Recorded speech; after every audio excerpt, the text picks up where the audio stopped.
Bahrain থেকে দেশে ফিরেছে মধ্যপ্রাচ্যের যুদ্ধে নিহত প্রবাসী এস.এম. তারেকের মরদেহ।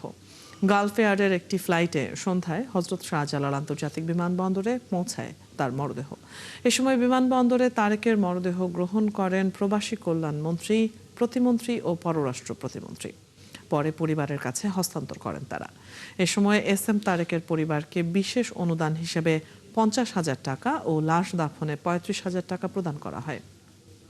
প্রবাসী কল্যাণ মন্ত্রণালয়ের পক্ষ থেকে এই অর্থ দেওয়া হয়েছে। বাকি ইন্স্যুরেন্সের 10 লাখ টাকা এবং প্রবাসীর মৃত্যুতে আরও 3 লাখ টাকা হস্তান্তরের প্রক্রিয়া চলছে। এখন পর্যন্ত মধ্যপ্রাচ্যে নিহত 6 জনের মরদেহ দেশে ফিরিয়ে আনা হয়েছে। বাকিদের মরদেহ ফিরিয়ে আনার জন্য পররাষ্ট্র মন্ত্রণালয় থেকে চেষ্টা চালানো হচ্ছে বলে জানিয়েছেন পররাষ্ট্র প্রতিমন্ত্রী শামা ওয়ায়েদ।